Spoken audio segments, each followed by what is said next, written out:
Il avait déjà fait ses adieux à la vie. Son dernier souhait était de voir son fidèle chien avant son exécution. Mais au moment où tout espoir semblait perdu, quelque chose d'inattendu s'est produit.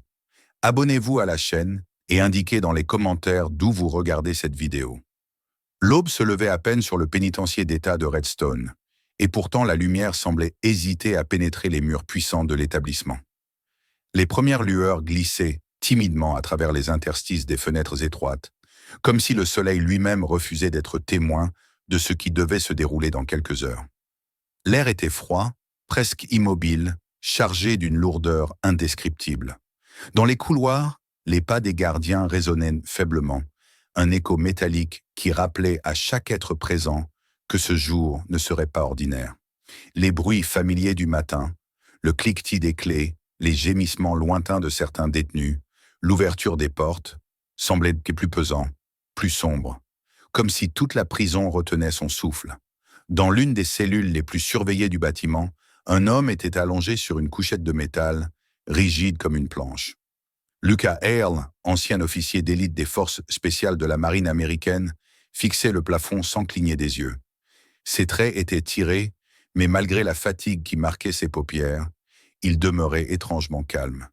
Les dernières années l'avaient assez brisé physiquement, mais il n'avait jamais cessé de lutter intérieurement pour affirmer son innocence.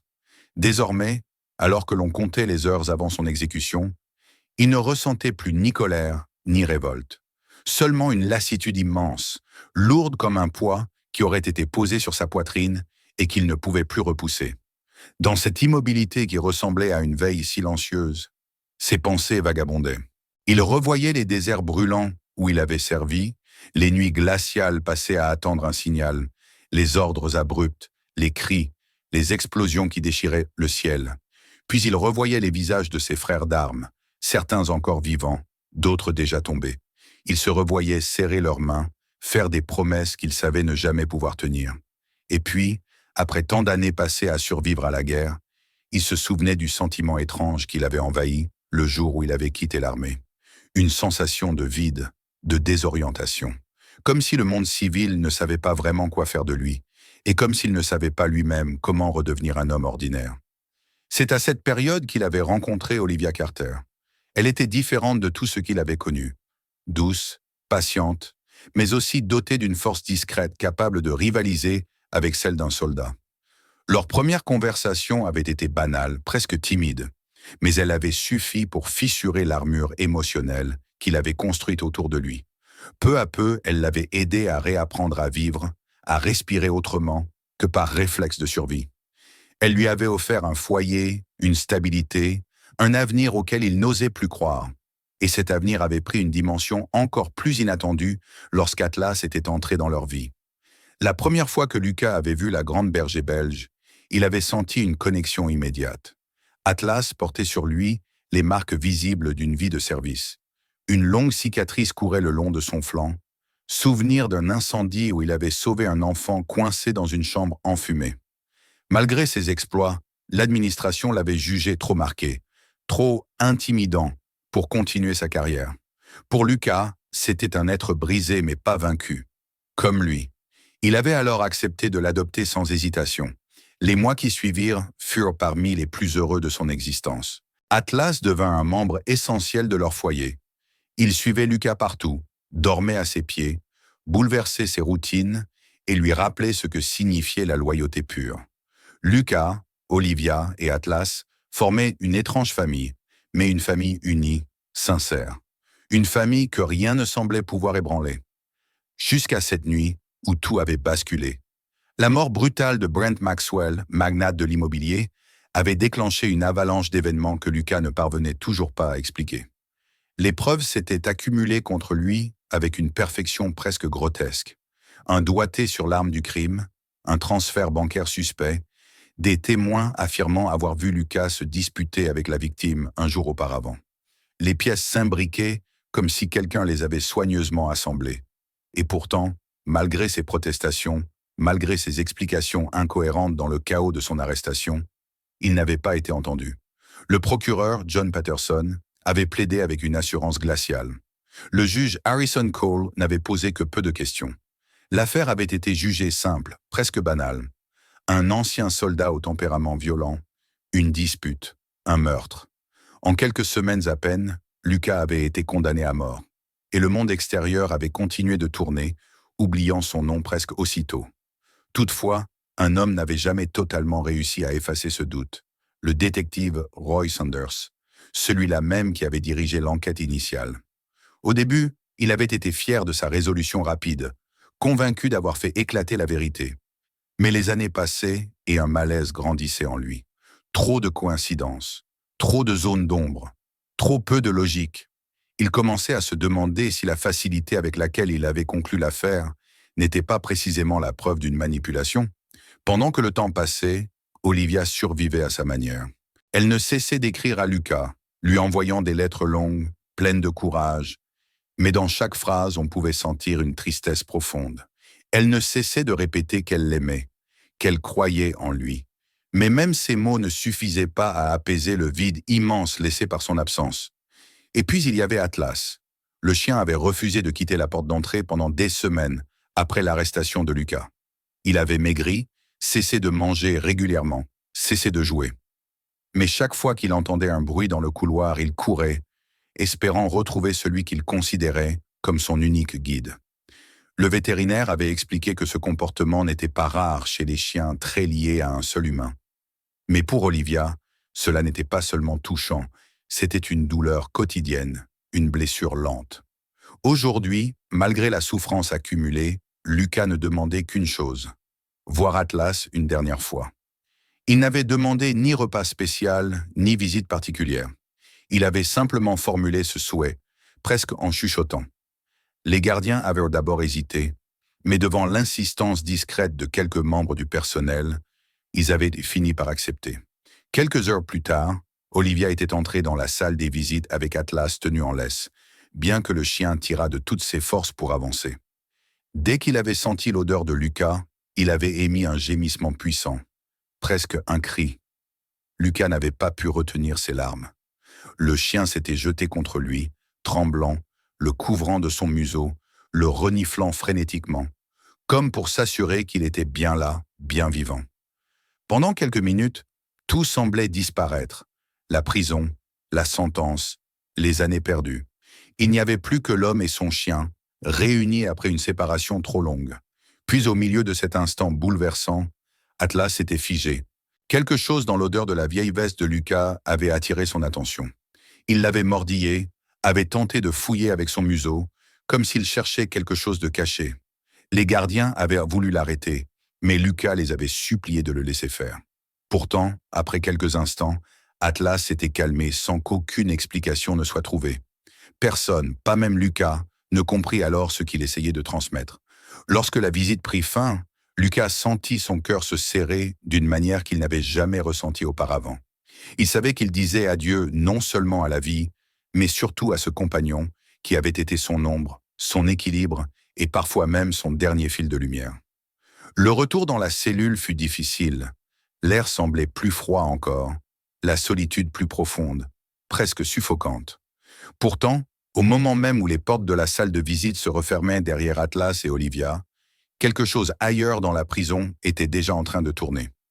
Le détective Sanders venait de poser la main sur un document qui changerait absolument tout sans que Lucas puisse encore le soupçonner.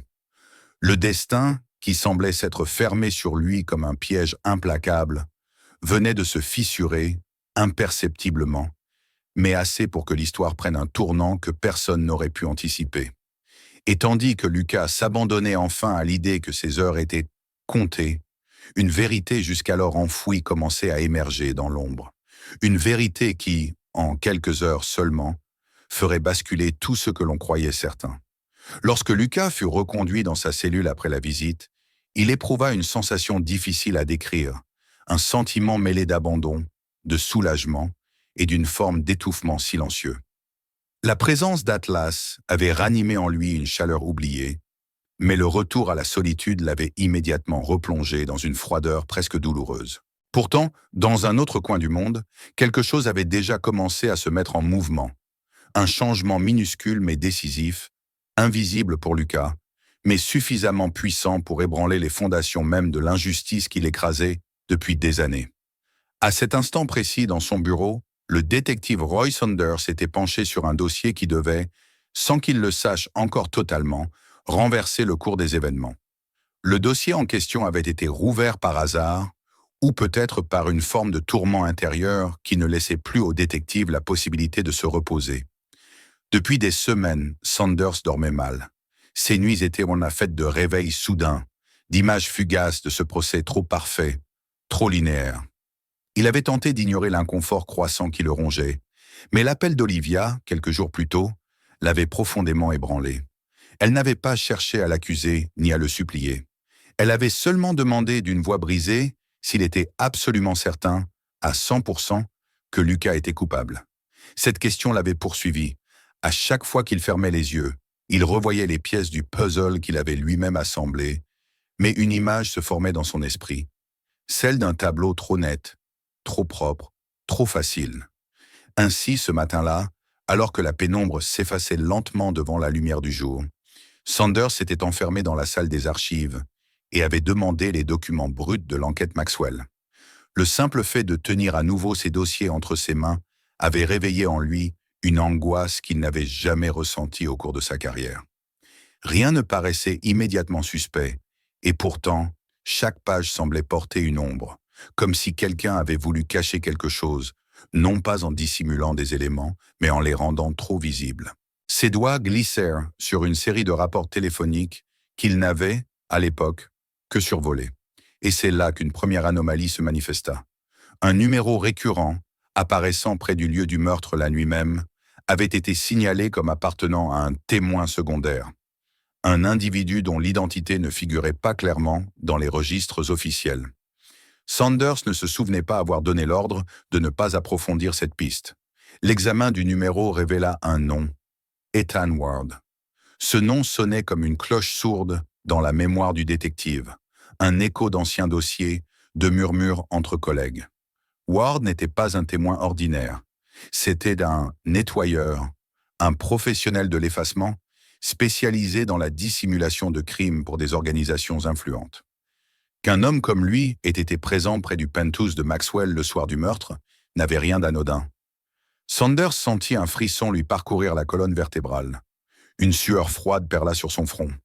Toute l'enquête s'était-elle construite sur la base d'un mensonge qu'il n'avait pas su déceler? Il s'assit, prit une longue inspiration et continua à examiner les documents. Très vite, un autre élément étrange apparut. Plusieurs fichiers financiers relatifs aux activités de Maxwell semblaient avoir été retirés du dossier initial avant qu'il ne soit transmis au procureur.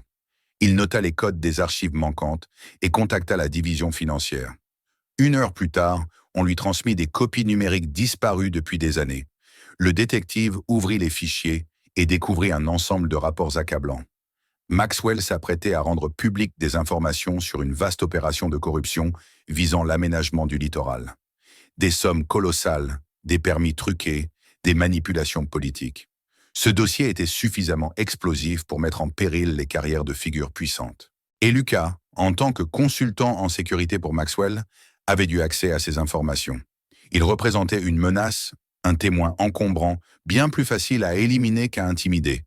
Cette découverte fit l'effet d'un coup de tonnerre. Saunders comprit que Lucas n'avait pas été simplement soupçonné. Il avait été sacrifié. Tout avait été fabriqué pour le désigner comme coupable idéal.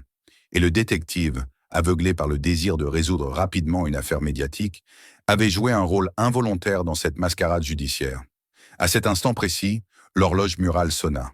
Saunders leva les yeux et réalisa avec effroi que l'exécution de Lucas était prévue pour la matinée même. Il consulta l'heure. Il restait moins de 2 heures. Son cœur accéléra brutalement. Il n'avait pas le droit d'attendre. Chaque minute comptait. Il rassembla précipitamment tous les documents compromettants, les glissa dans un dossier et courut dans le couloir, ignorant les regards surpris de ses collègues. Il traversa le parking en trombe, monta dans sa voiture et démarra à toute vitesse, les pneus crissant sur le bitume. Le trajet jusqu'à la prison lui parut interminable. La route semblait défiler trop lentement. Il avait l'impression de se battre non pas contre le temps, mais contre une force invisible qui voulait l'empêcher d'arriver à temps. Pendant que Saunders roulait à toute allure, Olivia, de son côté, ramenait Atlas à la maison. Le chien, pourtant épuisé par l'émotion de la visite, ne parvenait pas à se calmer. Dès qu'elle franchit la porte de leur demeure, il tira brusquement sur la laisse, l'entraînant presque dans l'entrée. Il se mit à renifler frénétiquement, comme s'il cherchait quelque chose de précis. Olivia tenta de le retenir, mais Atlas échappa à son contrôle et fonça vers la chambre de Lucas, où étaient entreposées plusieurs affaires restées intactes depuis son arrestation. Le chien se mit à gratter une vieille pile de vêtements dans un coin, fouillant avec acharnement. Olivia l'observait avec inquiétude, ne comprenant pas ce qu'il cherchait. Atlas finit par tirer sur un vieux sac de randonnée, le mordillant jusqu'à parvenir à l'ouvrir légèrement. C'est alors qu'elle sentit quelque chose d'anormal dans la doublure du sac. Un petit objet dur, métallique. Elle glissa les doigts dans le tissu et en retira un éclat brillant. Ce qu'elle découvrit la pétrifia. Il s'agissait d'un minuscule fragment de métal, un morceau arraché avec violence. En l'examinant de plus près, elle remarqua une gravure, un motif caractéristique, la finition luxueuse d'un objet coûteux, et soudain, son esprit se figea. Elle reconnut ce détail, cette marque unique. Brent Maxwell portait des montres de ce modèle, des pièces ultra élaborées, fabriquées sur mesure. Ce fragment appartenait forcément à l'une d'entre elles. Cela ne faisait aucun doute. Olivia sentit ses mains trembler. Elle comprit que ce petit éclat représentait peut-être ce que personne n'avait encore réussi à trouver. La preuve tangible qu'un combat avait eu lieu, que Lucas n'avait jamais menti, que quelqu'un d'autre avait laissé cette trace sans s'en rendre compte. Et Atlas, pendant toutes ces années, avait gardé en mémoire cette odeur, ce souvenir enfoui, attendant le jour où quelqu'un saurait l'interpréter. Pendant qu'elle passait la main sur la tête du chien pour le calmer, les yeux pleins de larmes, une voiture s'arrêtait brutalement devant la prison de Redstone. Sanders en sortit en courant, bousculant presque les gardes de l'entrée. Son visage livide et ses dossiers à la main ne laissèrent aucun doute. Quelque chose de grave se passait. Il exigea de voir immédiatement la directrice de l'établissement, sa voix brisée par l'urgence. Les gardiens tentèrent d'abord de lui rappeler les règles, mais ils comprirent vite que l'homme n'exagérait pas. Il fut escorté dans le bâtiment, ses pas résonnant dans les couloirs comme un avertissement. Dans le bureau de la directrice, Sanders exposa les faits avec une intensité nouvelle, presque désespérée. Il parla de Ward, des fichiers effacés, des manipulations, de la piste négligée. Il montra les documents financiers récupérés, les rapports, les heures exactes. La directrice, une femme stricte et consciencieuse, pâlit en écoutant. Elle connaissait la procédure.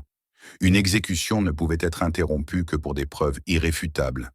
Mais celle que le détective présentait était d'une gravité telle qu'elle ne pouvait ignorer l'urgence. Elle signa un ordre de suspension immédiate. Quelques instants plus tard, alors que Lucas marchait déjà dans le couloir des condamnés, escorté par des gardiens silencieux, un autre bruit monta derrière eux, celui d'une porte qui s'ouvre brusquement. Les gardiens entendirent des voix, des pas précipités. Puis l'ordre tomba, clair, sec, comme un coup de tonnerre dans un ciel noir. Tout s'arrêta. Lucas sentit son cœur bondir dans sa poitrine. Le couloir, éclairé par des néons blafards, lui sembla soudain moins étouffant. Il n'osa pas croire ce qu'il entendait.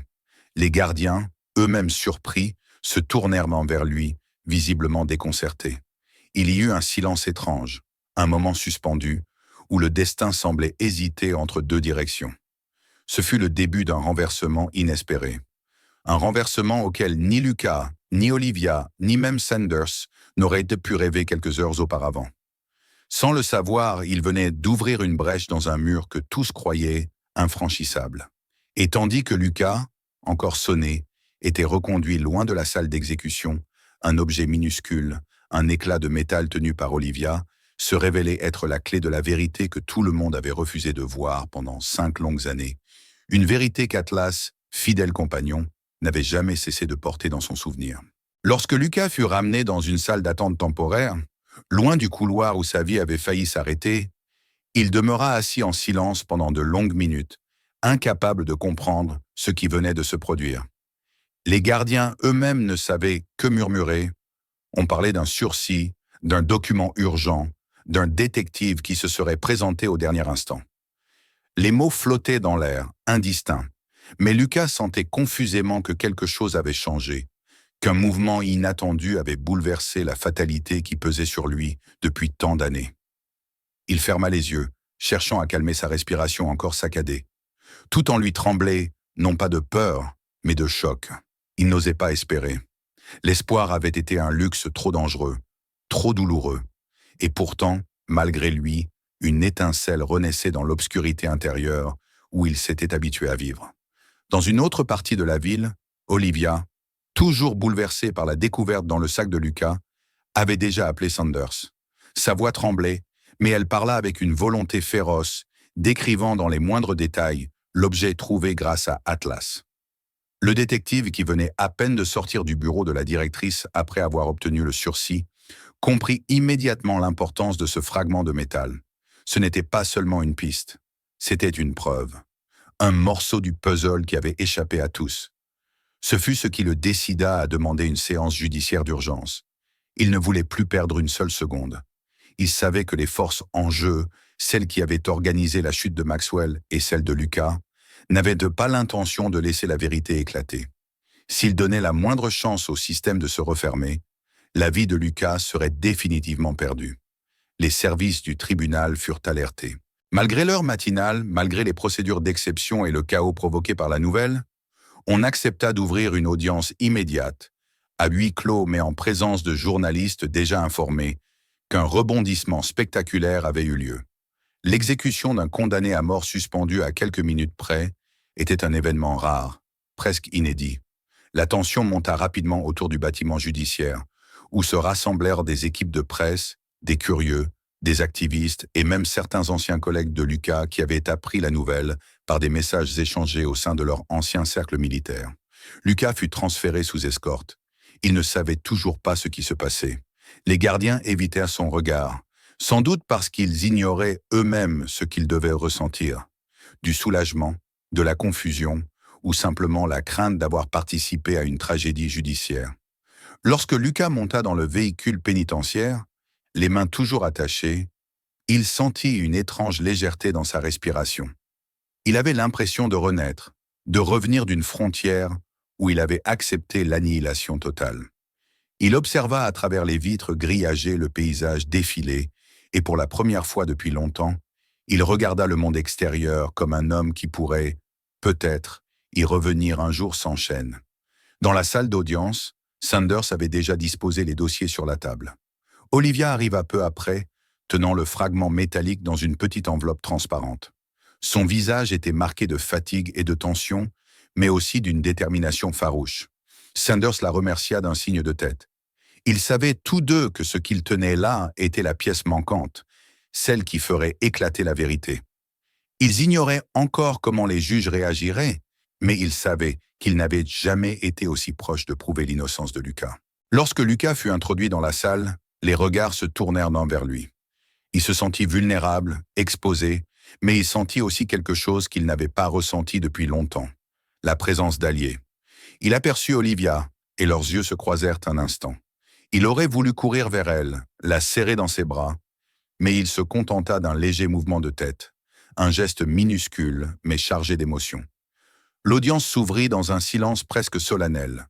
Le juge qui présidait la séance, une femme austère au regard perçant, prit la parole pour rappeler que la suspension de l'exécution avait été ordonnée suite à la présentation de nouveaux éléments susceptibles de démontrer une erreur judiciaire grave. Elle invita Sanders à s'exprimer. Le détective se leva, respira profondément et entama son exposé. Il commença par retracer l'enquête initiale, soulignant la rapidité suspecte avec laquelle elle avait été menée, puis introduisit les éléments qui l'avaient poussé à rouvrir le dossier. Les irrégularités dans les relevés téléphoniques, la présence d'Ethan Ward, les fichiers financiers cachés, le mobile réel lié aux révélations que Maxwell s'apprêtait à rendre publiques. Chaque détail était présenté avec précision, sans emphase inutile. Mais l'ensemble formait une démonstration implacable. Puis arriva le moment crucial, la présentation de l'éclat métallique retrouvé dans le sac de Lucas. Olivia s'avança, le cœur battant, et remit l'enveloppe au juge. Un expert convoqué en urgence examina le fragment avec minutie. Après quelques minutes qui semblèrent durer une éternité, il confirma que la gravure correspondait au modèle de monde porté par Maxwell et que l'arrachement violent du fragment indiquait une lutte. Cela contredisait totalement le récit officiel, selon lequel Lucas aurait assassiné l'homme par surprise avant de disparaître. L'existence même de cette pièce montrait qu'une troisième personne avait été présente, qu'un affrontement avait eu lieu et que Lucas avait été mêlé malgré lui à une scène beaucoup plus complexe. Le murmure qui parcourut la salle fut impossible à contenir. Certains journalistes prirent des notes frénétiquement, d'autres tentaient d'obtenir des réactions instantanées. Le juge appela à l'ordre, puis, après avoir longuement étudié les documents, déclara publiquement que les éléments nouvellement présentés étaient suffisamment sérieux pour non seulement justifier la suspension de l'exécution, mais aussi pour reconsidérer entièrement le verdict initial. Les avocats présents pour représenter le système judiciaire tentèrent encore de défendre la position de l'État, mais leurs arguments s'effondrèrent l'un après l'autre. L'accusation, représentée par un substitut de Patterson, lequel brillait par son absence, ne pouvait expliquer pourquoi des preuves aussi cruciales avaient été ignorées ou supprimées. Le juge exigea une réouverture complète du dossier et annonça que Lucas Hale devait être immédiatement libéré de toute mesure d'exécution en attendant un nouveau verdict. Mais la bascule finale vint quelques heures plus tard seulement. L'enquête interne, déclenchée par le juge et alimentée par les révélations de Sanders, permit d'arrêter Patterson pour falsification de preuves, manipulation de témoins et entrave à la justice. Le juge Cole, qui avait présidé l'affaire initiale, fut placé sous investigation. Et Ethan Ward, retrouvé dans une planque quelques kilomètres plus loin, fut arrêté et conduit devant les autorités. Sous la pression des interrogatoires, il finit par avouer sa participation. Il avait été engagé par un syndicat corrompu pour éliminer Maxwell et pour faire de Lucas le coupable idéal. En quelques heures à peine, toute la structure de mensonges construite contre Lucas s'effondra. Le juge prononça officiellement son innocence. Lorsque Lucas sortit du palais de justice, sans chaîne, sans escorte, il fut accueilli par une lumière extérieure qu'il n'avait pas vue depuis si longtemps. Il cligna des yeux, incapable d'assimiler toute l'étendue de ce qui se produisait. Puis il entendit un bruit familier, le souffle fébrile d'Atlas. Le chien que Sanders avait demandé à faire venir se jeta vers lui avec un élan presque brutal, comme s'il voulait rattraper toutes les années perdues en un seul instant.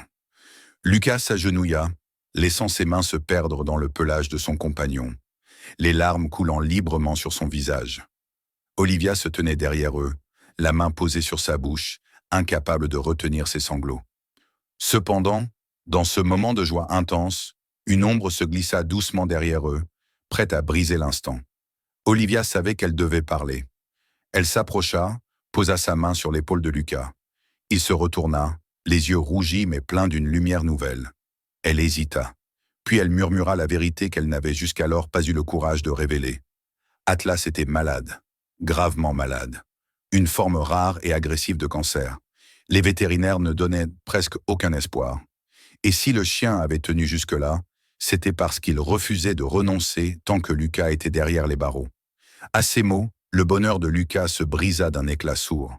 Il prit Atlas dans ses bras, le serrant contre lui comme s'il voulait empêcher le monde de continuer à le blesser. Il sentit la fragilité du corps de son compagnon, la faiblesse sous la fourrure.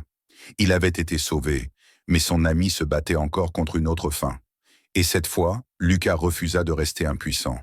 Dans son regard, une nouvelle détermination naquit. Il avait retrouvé la liberté, mais il savait que son véritable combat commençait maintenant. Il allait tout faire pour sauver Atlas, tout, quel qu'en soit le prix. Et lorsqu'il leva les yeux vers Olivia, elle comprit déjà ce qu'il s'apprêtait à dire. Il ne perdrait plus une seule seconde. Le vent marin portait une odeur nouvelle, celle d'un espoir fragile, presque insaisissable, semblable à un fil tendu entre deux mondes. Lorsque Lucas, Olivia et Atlas quittèrent le tribunal, ils étaient encore enveloppés dans la confusion des dernières heures, dans la fatigue des émotions trop fortes. Mais une certitude s'était imposée d'elle-même. Ils ne pouvaient plus perdre un instant. L'ombre du diagnostic pesait lourdement sur leurs épaules, comme un rappel cruel que la liberté retrouvée n'était qu'un commencement, et non une fin. Lucas tenait Atlas contre lui, sentant sous ses doigts les contours saillants des côtes, la fragilité de ce corps, autrefois puissant. Son cœur se serra à l'idée que son compagnon avait souffert en silence durant toutes ces années, attendant simplement de le revoir pour ne pas s'abandonner à la maladie. Ils rentrèrent chez eux dans un silence doux, presque sacré. Olivia gardait les yeux fixés sur la route, jetant de temps en temps un regard inquiet vers Atlas qui, malgré son épuisement, tenait sa tête levée, ses yeux brillants fixés sur Lucas, comme s'il avait peur de le perdre à nouveau. La maison semblait plus petite, presque étrangère après tant de temps passé à l'ignorer, figée dans l'attente du retour de son propriétaire. En entrant, Lucas sentit une vague de souvenirs l'envahir. Les soirées tranquilles, les rires d'Olivia, les courses folles d'Atlas dans le salon. Il s'agenouilla, laissant le chien renifler chaque recoin comme pour s'assurer que tout était réel, que rien ne disparaîtrait soudain en poussière. Mais Atlas ne tardait jamais à rappeler la dure réalité. Après quelques minutes d'excitation fragile, il s'allongea lentement, ses pattes tremblant légèrement. Lucas sentit une angoisse profonde monter en lui. Il s'assit à côté du chien et le caressa longuement, suivant de ses doigts les marques du temps. Olivia s'approcha, posa une main sur l'épaule de Lucas, mais aucun mot ne vint. Les mots étaient inutiles. Ils savaient tous deux ce qu'ils devaient faire. Le lendemain matin, Lucas commença les démarches pour trouver la meilleure clinique possible. Il passa des heures au téléphone, expliquant encore et encore la situation, demandant des évaluations, suppliant parfois. À chaque instant, il jetait des coups d'œil vers Atlas qui, malgré sa faiblesse, observait attentivement chacun de ses mouvements, comme s'il comprenait que quelque chose d'essentiel se préparait. Finalement, un établissement spécialisé sur la côte Est accepta de les recevoir d'urgence. On y pratiquait une thérapie expérimentale, réservée aux cas les plus complexes. Les chances étaient en faibles, mais la possibilité existait, fragile mais réelle. Et pour Lucas, c'était suffisant. Le voyage vers la clinique fut long, traversé de moments où Lucas craignait qu'Atlas ne supporte pas la route. Le chien respirait avec un effort perceptible, mais chaque fois que Lucas posait une main sur son flanc, Atlas rouvrait les yeux comme pour lui dire « Je suis là, continue ». Olivia surveillait les signes vitaux avec une précision méticuleuse, récitant mentalement les instructions données par les vétérinaires locaux. Lorsque finalement ils atteignirent l'établissement, un bâtiment moderne entouré de jardins calmes, une équipe médicale les attendait déjà. La clinique était d'une propreté irréprochable, presque intimidante. Les couloirs étaient éclairés par une lumière douce, des appareils dernière génération bordèrent les salles et une atmosphère de sérieux absolu régnait. Lucas sentit un mélange d'espoir et de terreur en confiant Atlas aux mains des spécialistes. On lui expliqua la procédure, les risques, la délicatesse extrême de l'état du chien. Le vétérinaire principal, un homme au regard solide, lui assura qu'il ferait tout ce qui était possible, mais qu'il devait se préparer à toutes les issues. Lucas hocha la tête, incapable de parler. La seule idée de perdre Atlas maintenant lui donnait envie de hurler. Les premiers jours furent une épreuve. Atlas subit une série d'examens, des prélèvements, des analyses longues et épuisantes. La thérapie expérimentale commença sous surveillance stricte. Lucas refusait de quitter la clinique. Il dormait dans un fauteuil près du box d'Atlas, se réveillait dès que le chien bougeait, lui parlait doucement pour le rassurer. Il se souvenait soudain des nuits passées au front, où il veillait sur ces hommes blessés, refusant de fermer l'œil tant que l'un d'eux respirait encore. Mais cette fois, c'était différent. C'était plus intime, plus viscéral. La vie qu'il tentait de protéger n'était pas celle d'un camarade, mais celle d'un être qui avait, sans un mot, sans une seconde d'hésitation, donné tout ce qu'il avait pour lui. Les premières améliorations furent infimes, presque invisibles. Une reprise d'appétit, un souffle plus stable, un moment où Atlas tenta maladroitement de lever la tête pour saluer Lucas. Ces petits signes étaient pour Lucas des miracles. Il les observait avec une attention fébrile, chaque progrès étant célébré comme une victoire contre une force colossale. La clinique devint pour lui un refuge étrange, un lieu où l'espoir était sans cesse menacé, mais vivant malgré tout. Olivia venait chaque jour, apportant à Lucas de la nourriture, des vêtements, mais surtout un soutien silencieux, une présence constante. Elle prenait parfois la relève, laissant Lucas se reposer quelques heures, mais il ne s'éloignait jamais vraiment. Il avait peur de manquer un instant crucial, un mouvement, un regard, un signe qu'Atlas avait besoin de lui. Les nuits étaient longues et remplies du bip continu des machines, du murmure des infirmiers, de la respiration du chien qui luttait pour rester parmi eux. Finalement, après plusieurs semaines, le vétérinaire leur annonça que les nouveaux examens montraient une stabilisation réelle de la tumeur. Le cancer ne reculait pas, Mais il ne progressait plus. Le traitement semblait freiner l'évolution. C'était une victoire fragile, mais une victoire tout de même. Lucas sentit un poids immense se lever de sa poitrine. Pour la première fois depuis longtemps, il se permit de sourire. C'est dans cet esprit, empreint d'une gratitude profonde, qu'ils reçurent l'invitation officielle à une cérémonie organisée en hommage à Atlas. La nouvelle de l'affaire Hale et du rôle du chien dans la libération de son maître avait fait le tour du pays. Les médias avaient relayé l'histoire d'un animal fidèle, d'un homme injustement condamné et d'un combat contre la mort mené par les deux êtres qui n'avaient jamais cessé de croire l'un en l'autre. Les autorités militaires, émues par le courage d'Atlas autant que par celui de Lucas, décidèrent de lui décerner une médaille honorifique. La cérémonie eut lieu 1 mois après le début du traitement. Le petit terrain au bord de la mer, choisi pour l'occasion, était non seulement symbolique, mais profondément personnel. C'était là que Lucas rêvait de vivre après sa libération. Un lieu paisible où il pourrait guérir, loin des murs oppressants des institutions humaines. Le jour venu, une foule nombreuse s'était rassemblée. Journalistes, civils, vétérans, représentants de l'armée, tous étaient présents. Olivia se tenait près de Lucas, serrant doucement sa main. Atlas, affaibli mais debout, avançait lentement à leur côté. Le gouverneur remit la médaille au chien avec un discours émouvant sur le courage, la loyauté et la justice. Les applaudissements retentirent, et dans les yeux de nombreux spectateurs brillaient des larmes qu'il n'essayait même pas de cacher. Lucas, lui, était incapable de détacher son regard d'Atlas. Chaque mouvement du chien lui semblait précieux, chaque respiration un cadeau.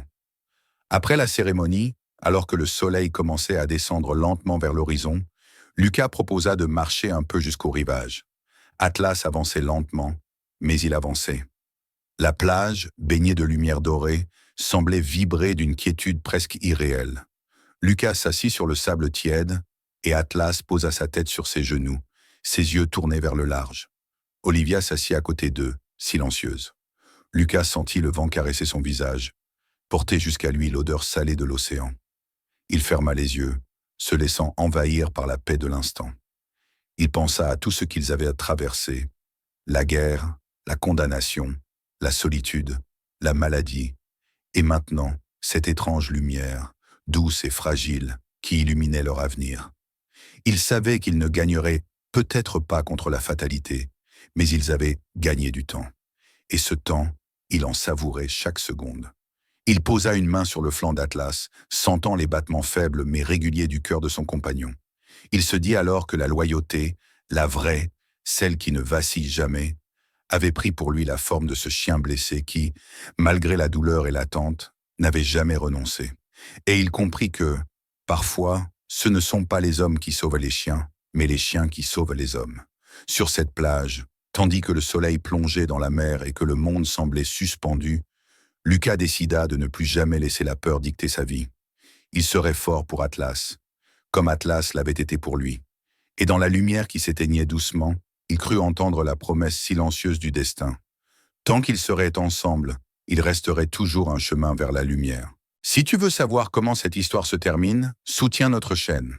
Abonne-toi, regarde les nouvelles vidéos et partage cette vidéo avec tes amis. Nous lisons tous les commentaires, dis-nous d'où tu nous regardes.